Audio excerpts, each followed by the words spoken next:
On what began as a peaceful Sunday morning in Grand Blanc Township, Michigan, the air was filled with the gentle sounds of birds and the distant hum of families preparing for a day of worship. The streets were quiet, the sun just beginning to warm the sleepy town, and the Church of Jesus Christ of Latter-day Saints stood as a symbol of community and faith, a place where neighbors gathered to find comfort, connection, and hope. But that sense of safety was shattered in an instant. The tranquility was broken by the blare of sirens and the flashing lights of emergency vehicles converging on the church. What should have been a sanctuary became the epicenter of a horrifying act of violence, as police and first responders rushed to the scene, their faces etched with urgency and disbelief. Inside, chaos and fear replaced the usual calm. Congregants who had come to pray and sing found themselves fleeing for their lives. In the aftermath, the community learned the devastating toll. 4 lives lost, several more injured, and countless others left traumatized. The church, once a beacon of hope, was now marked by tragedy and sorrow. The attack was not limited to gunfire. Flames soon engulfed parts of the building as a fire, deliberately set, spread through the sanctuary. Firefighters battled the blaze, but the damage was done. The church's walls, once filled with laughter and song, now stood scarred and blackened, a haunting reminder of the violence that had erupted within. Federal officials quickly arrived, launching an intensive investigation. They described the attack as a targeted act, not a random outburst, raising questions about motive and intent. The presence of federal agents and law enforcement underscored the gravity of the situation as the nation's eyes turned to this small Michigan town. In the days that followed, the community struggled to process the unthinkable. Residents gathered outside the church, some in tears, others in stunned silence, all searching for answers. Friends and neighbors embraced, offering comfort and support as they tried to make sense of how their sanctuary, a place meant for peace, had become a site of unimaginable loss. Yet even in the darkest moments, stories of heroism began to emerge. Ordinary people risked their lives to help others, guiding children to safety, tending to the wounded, and standing together in the face of terror. Volunteers arrived to help clean up, and a makeshift memorial of flowers and candles grew outside the church doors, a testament to the resilience and compassion of the community. As investigators work tirelessly to uncover the truth, Grand Blanc Township faces a long and difficult journey toward healing. The scars of this senseless act will linger, but so too will the strength and unity of a town determined to support one another. In the quiet that follows tragedy, the people of Grand Blanc are left to mourn, remember, and slowly rebuild, forever changed, but not broken. The terror began at 10:25 a.m. on what should have been a peaceful Sunday morning. The sun was just beginning to warm the quiet streets, and the church stood as a familiar beacon of hope and comfort for the community. For many, this was a weekly ritual, a time to gather, reflect, and find solace among friends and neighbors. As families arrived, children clutched their parents' hands and friends greeted each other with warm smiles.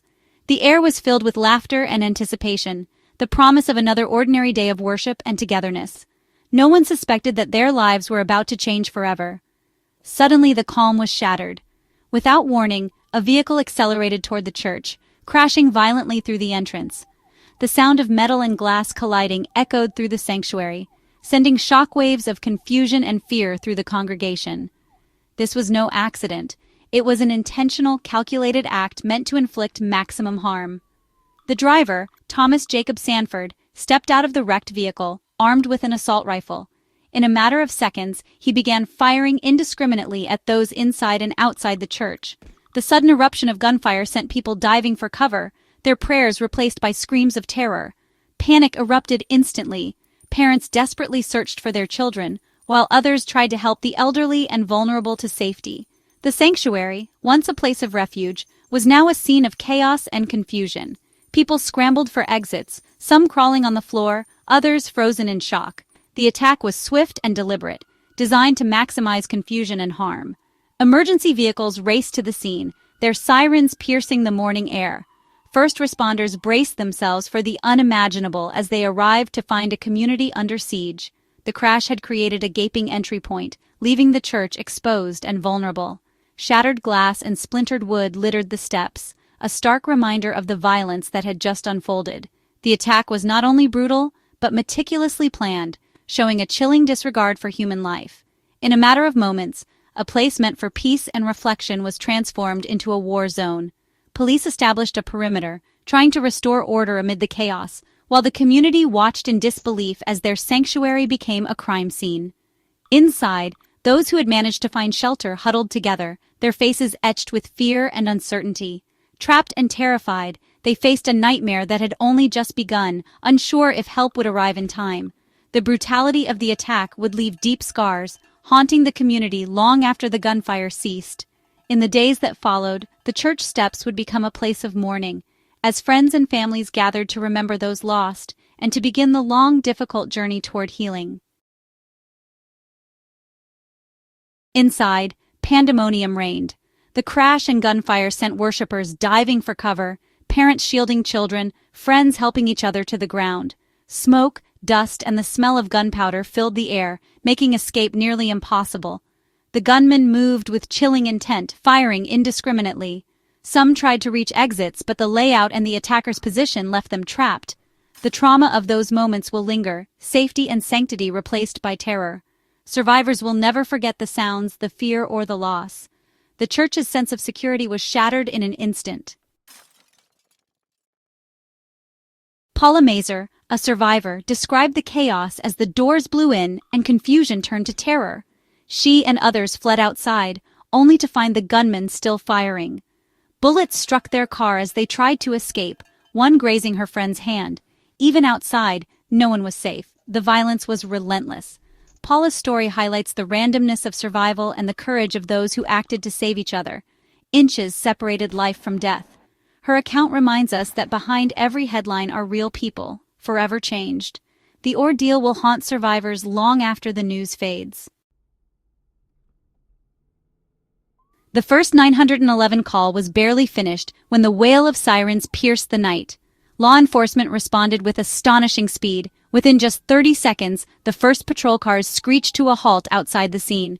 Their rapid arrival was not just a matter of luck, but a testament to the rigorous training and readiness of the local police force. Dispatchers relayed the urgency, and officers dropped everything to race toward the unfolding crisis, knowing every second could mean the difference between life and death.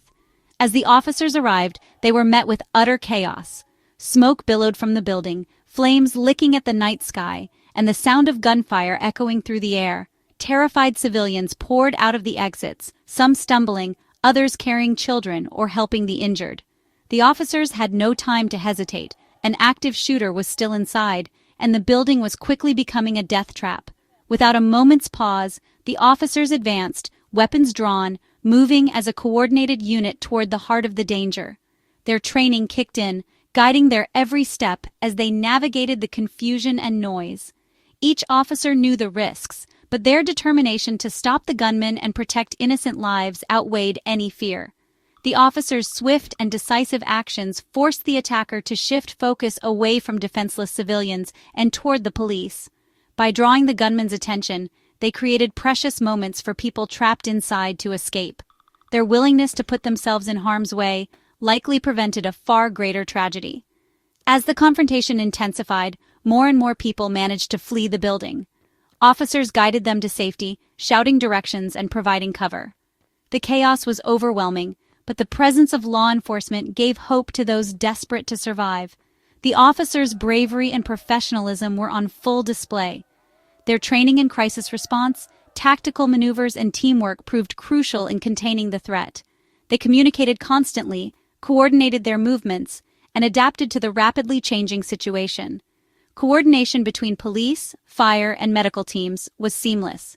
As officers secured the perimeter and engaged the attacker, paramedics rushed in to treat the wounded. Every agency played a vital role in saving lives and restoring order to the chaos.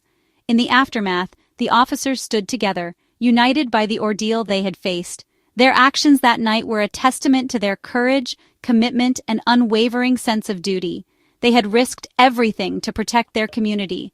The community will never forget the bravery and quick thinking of its law enforcement officers. Their swift, decisive response saved countless lives and stands as a powerful reminder of the vital role they play in times of crisis. The final confrontation unfolded in the church's rear parking lot. The gunmen, still armed, was located by police as he continued firing at fleeing members. In a tense shootout, officers engaged and ultimately killed the suspect, ending the rampage within 8 minutes. Their decisive action prevented further bloodshed.